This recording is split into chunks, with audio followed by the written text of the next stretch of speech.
I am 32 years old and I have a younger brother, 28 years old, and we were raised by our dad, 56 years old. My brother has always been given preference by my parents over me ever since we were in middle school. I grew accustomed to it over time. My father never saw me as the type of kid he wanted. I wasn't into sports or the usual macho things that males do, unlike him. I was a big mama's boy growing up since I was always more into feminine stuff. I enjoyed reading, singing, and doing anything involving the kitchen. I was terrible at football when my dad attempted to force me to play with him. We gradually drifted apart. Conversely, my brother was the perfect son my father had always desired. He was a rough and tumble youngster who didn't mind being harmed or soiled when playing. He was my dad's ideal kid, and it was clear that he loved my brother far more than I did. His father constantly complimented his brother, but never me. But my mother was never partial to anyone. I loved her more because she treated me fairly. I did make an effort to spend time and become friends with my dad, but he didn't appear to be interested in mending our connection once we drifted away. Unfortunately, when I was in 8th grade, my mother, the glue that kept our dysfunctional family together, passed suddenly. It was too late to rescue her when we discovered that she had been afflicted with cancer. She was gone from us in an instant. I was heartbroken by my mother's death and went into a spiral at that time. My kitchen, where I would prepare something fresh every day as if my life depended on it, was my one haven of comfort. My mother was an amazing chef, and she frequently confided in me that she probably would have been a chef if she hadn't been pressured to take over her dad's company. Hence, my main source of solace was cooking, especially because my brother and father offered me little support in processing my emotions. When my mother passed away, they repressed whatever feeling they may have felt, and if anything, it made them even more aloof from me. Something like this would have bonded us together in a normal family. My dad became increasingly angrier at my obsession with cooking, and he would constantly nudge me to leave the kitchen and do something manly. When he finally had enough, he threatened me one day that he would make me do every other domestic task if he ever spotted me in the kitchen. We got into a heated argument after he encouraged me to man up and be more like my brother. He agreed when I told him he had never loved me. At last it was visible to everyone. I suppose it was the last time my father and I had an honest conversation since I stopped attempting to win him over completely after that. He also didn't appear to care. I stayed in my room and studied new recipes while listening to music for the following few years. I was determined to make this chef thing work, for my mother as much as for myself. In the meanwhile, I only talked to my dad when it was absolutely essential. Like our father, my brother showed little regard for me and disregarded me.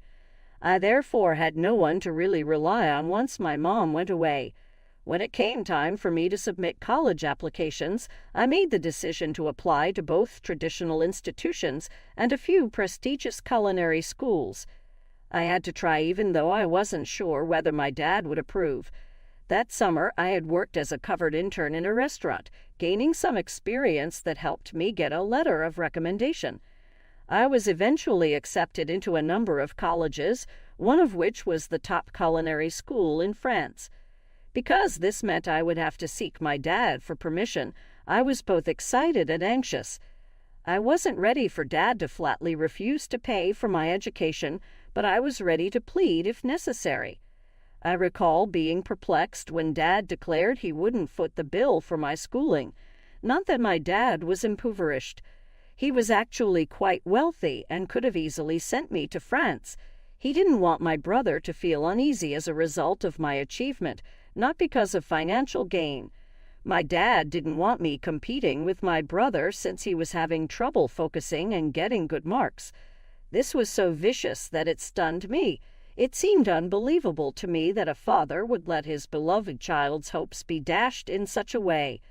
I begged and argued my way out of a big argument with my dad, said some hurtful things, and eventually moved out of the house.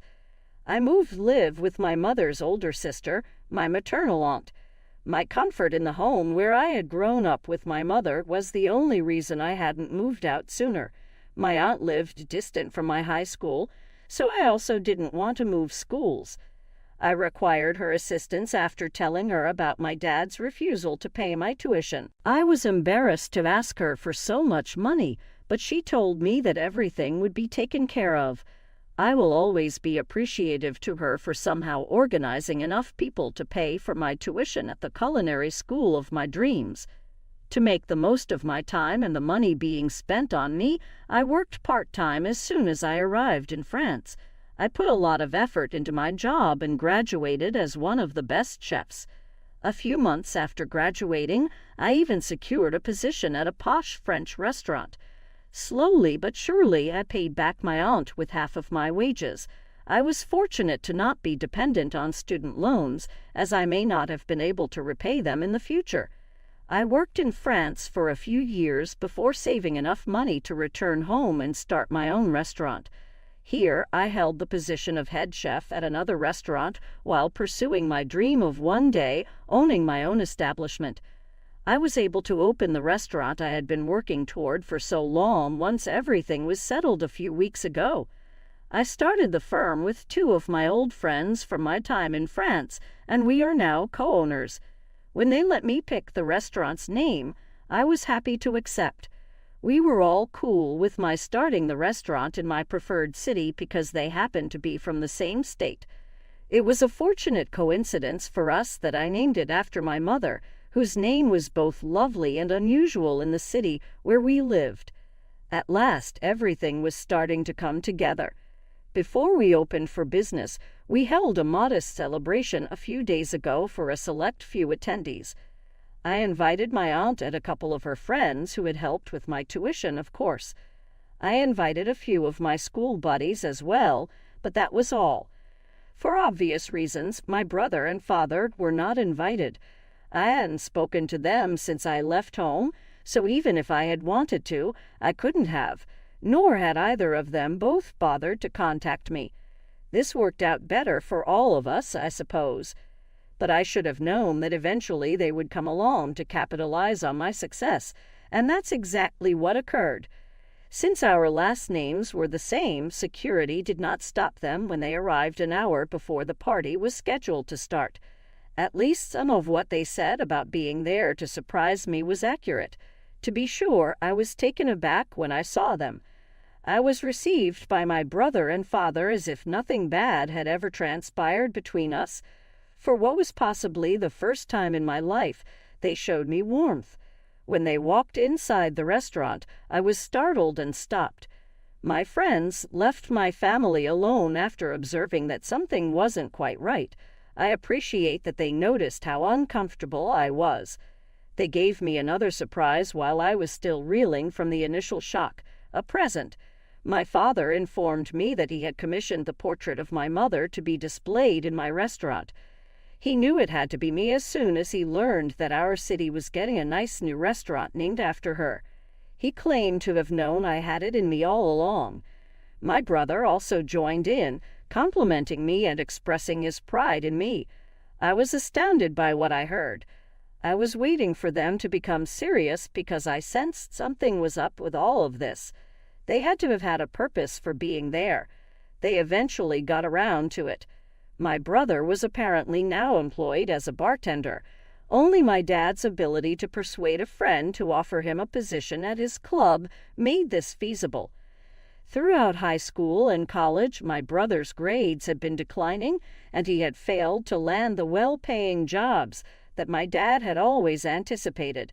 It was partly because of his laziness in high school football games that he was not awarded a sports scholarship. Paradoxically, he was the one who was turned down for admission everywhere else. Thus he ended up attending community college. Even though my brother had done nothing to merit it, they wanted me to make him a partner in the company so he could have a more prestigious position. I wanted to laugh in their faces, but refrained and assured them I would give it some thought. Naturally, I wasn't going to give it any thought. I just didn't want to reject them right away. I wanted them to remain for the celebration because I had another, better idea that would make my family seem bad, since they had emerged from hiding when they learned of my accomplishment. They appeared happy, but they were unaware of what was going to unfold. As the evening wore on, visitors began to show up. Everyone I had invited got there in less than an hour. My brother and Dad went out and socialized, and so did I throughout the evening. Even worse, I heard them brag to a few others about me. Their brazen boldness amazed me. It was time for the hosts, my partners, and I to make a toast towards the end of the celebration. I wanted to reserve the best for last, so I let my pals go first. When it was finally my moment to talk, I was prepared to say everything on my mind. I began by toasting to my mother, who was the reason I'd been able to accomplish so much, and thanked each and every one of my visitors. I really think that my confidence that I could do anything in life came from her faith in me when I was a youngster, and that belief persisted in me even after she passed away. I paid my respects and then discussed the true purpose of my speech. I thanked my aunt and mentioned that I had to borrow money from her and her friends in order to go culinary school. Finally, I mentioned my family, which is the reason I had to take out a loan in the first place. I spoke about my upbringing and how my father, who was often criticizing me for having feminine hobbies like cooking, never showed me love or faith.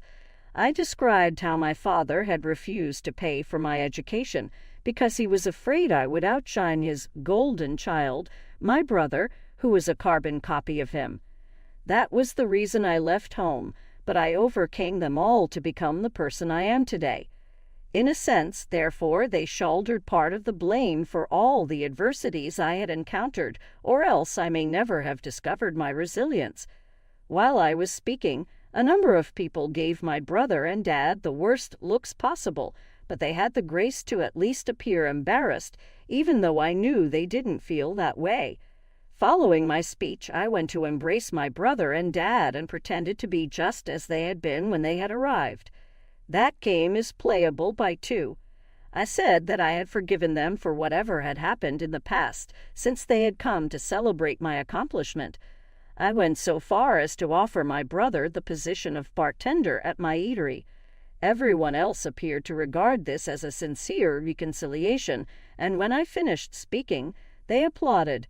A couple wolves even had their whistles. All that was known to me and my family was that this was just an attempt, one that I had completed with much success, to make them feel inferior. Even though it was evident they wanted to storm out in anger, they were forced to pretend to be appreciative and smile instead of being furious. My brother and Dad confronted me outside the restaurant later, after the throng had dispersed and it was time to depart. They were enraged, and I believe my brother's eyes were filled with tears of rage. They insisted on an explanation, questioning why, if I had never planned to make my brother a partner, I hadn't just turned them away right away. I chuckled and informed them that this was my way of making up for all the wrongs they had done to me during the years. It was precisely what they deserved, I remarked. Even after hearing my brother sob and saying that this was the cruelest thing anybody had ever done to him, I turned to go and didn't bother to turn around. My father was furious too. I didn't care that he shouted after me, claiming I would regret doing this. I was in my car already, heading out of town. I last heard from them a few days ago, and since then, nothing.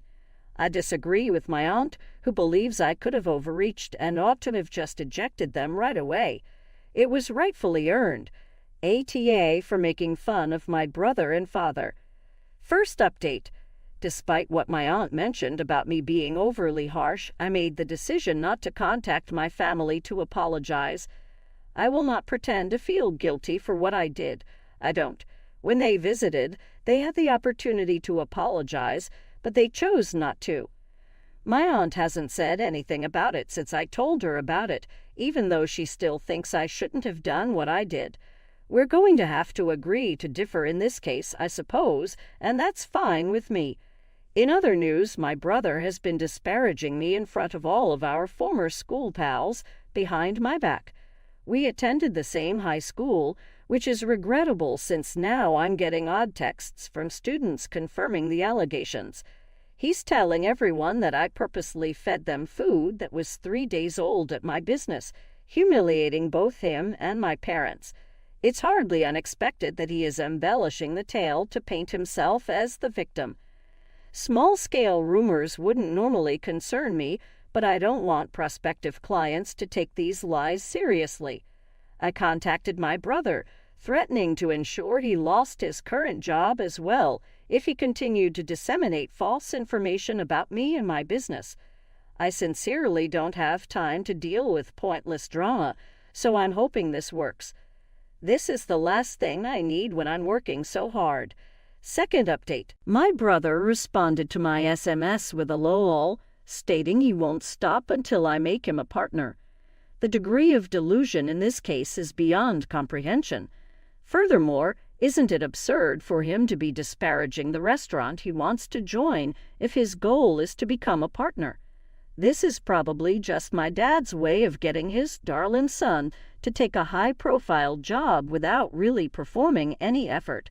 Regretfully, they cannot make it work with me. I threatened to have my attorneys contact him if he didn't stop. He's not in a position to bargain with me at this time. I haven't filed a lawsuit just yet since I don't want to become entangled in needless controversy. But if he attempts anything else, I'll move, guaranteed. This serves as his final caution. Third update. I haven't given an update in over a month. I've been so busy that I haven't had time to update you on the situation. Even if my brother had ceased disparaging me, they were still eager to benefit from my success. In an attempt to scare me, my brother and father visited my residence a few weeks ago. They said they had already spoken to a lawyer and threatened to sue me for naming my restaurant after my mother. They advised me to make my brother a partner if I wanted to avoid complications. As soon as I realized that no lawyer would take on such an absurd matter, I called their bluff. It appeared that they had forgotten that she was not just my dad's wife, but also my mother. I could use her name without breaking any laws. I warned them I would have to contact the police if they didn't leave me alone, since I had had enough of their crap at that point. Fortunately, my dad stopped my brother from grabbing me by the collar when he lost his cool. He appeared to have lost his temper due to the ongoing humiliation. Well, I wasn't at blame, and they were fortunate that I refrained from calling the police at that very moment.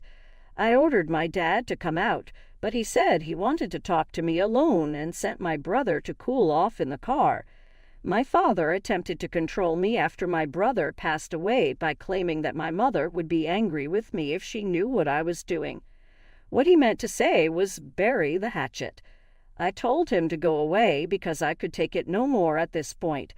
He was unable to control me by using my mother's recollections. Even for him, that was low. We had long since passed the moment of forgiveness. I couldn't understand why they expected me to forgive them without even asking, when none of them had ever shown regret to me. Regarding my mother's perception, I'm confident that she was disappointed when my father declined to cover my tuition. If he had made me feel bad about myself every time, she would have been just as upset. My father ought to be the last to lecture me on what my mother would or wouldn't approve of. No matter where she is, I know Mother is proud of me, and nothing my dad says will make it any different. At least business is well at my restaurant, and